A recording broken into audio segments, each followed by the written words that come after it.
Today there are important updates from Transnistria. Here, Russia has suddenly made a huge step toward annexation of Transnistria region of Moldova, attempting to use its old narrative of oppression and plunging Moldova into chaos. Now Transnistria is ready to explode and turn into the next Donbas, as Russia is laying the groundwork for full-scale intervention. Recently, Vladimir Putin signed a decree simplifying the process for residents of the Moldovan separatist enclave of Transnistria to obtain Russian citizenship. The new rules waive several standard requirements, including 5 years of residency in Russia, as well as exams on the Russian language, history, and legislation. In a region of roughly 470,000 people, more than 200,000 already hold Russian citizenship, and now Russia wants to make the other half Russian as well, effectively turning Transnistria into a de facto part of Russia. This decree removes the remaining bureaucratic barriers for the rest, and Russian officials frame this as support for a Russian-speaking population that has traditionally been oriented toward Moscow. The move came in conjunction with new legislation authorizing the use of the Russian military to protect Russians abroad, raising concerns about potential implications for the soon-to-be fully Russian enclave. Only one day after the easing of this legislation, Russian narratives already began claiming that Ukraine and Romania were seeking to absorb Moldova and oppress Russian-speaking communities. Russians claim this was due to a bill being introduced in the Ukrainian parliament, proposing recognition of the Gagauz as an indigenous people.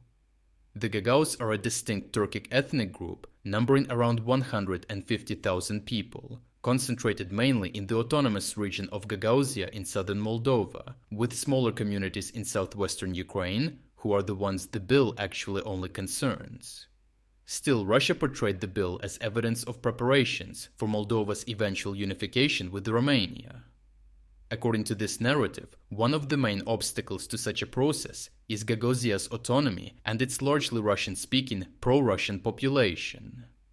Russian commentators frequently point to the 2014 Gagauz referendum, in which an overwhelming majority supported the right to self-determination if Moldova were ever to lose its sovereignty, similar to the Crimea referendum held that same year. Because the Gagauz population has traditionally supported pro-Russian parties in Moldovan elections, Russian sources claim that Kiev intends to weaken the political influence of this minority in advance. In this interpretation, such a policy would help Moldova's pro-European and pro-Romanian forces marginalize a disloyal electorate, while also reducing one of the strongest pro-Russian centers of influence in the region. This narrative follows the exact playbook Russia used before the outbreak of the war in Donbas in 2014. In both 2014 and the full-scale invasion of Ukraine, Moscow justified its actions by claiming it was defending ethnic Russians and Russian-speaking populations from alleged oppression, discrimination, and genocide, which was proven to be completely false. Regardless, Moscow argued that the population of Donetsk and Luhansk possessed a legitimate right to self-determination, using this claim to politically justify separatism and direct military intervention. Considering this, Russia's tactic in Transnistria seems concerningly familiar. With this in mind, it is important to understand that Russia has never abandoned its long-standing goal of establishing a direct land corridor to Transnistria while establishing a buffer zone along the Transnistrian-Ukrainian border inside of Ukraine. However, Ukrainian forces continuously halt any Russian attempt to cross the Dnipro River in southern Ukraine. Simultaneous active Ukrainian naval operations exerting control over the Black Sea are the only two things standing in the way of Russia's goal. Moldova truly recognizes this, and the tight security and logistical blockade actively being imposed by Ukraine and Moldova prevent Russia from reinforcing or expanding its military presence there. As long as Ukraine and its allies maintain these defensive advantages, Russia has no realistic prospect of launching an operation toward Transnistria from the sea or from within. Overall, Russia is attempting to create another Donbas war in Moldova by reviving the same narratives of protecting Russian speakers and self-determination.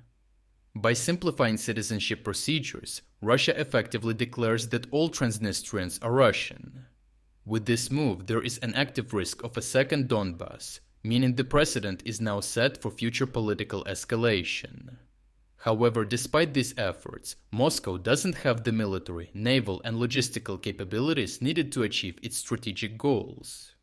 As long as Ukraine and Moldova maintain pressure, Russia will remain unable to expand beyond rhetoric and destabilization campaigns.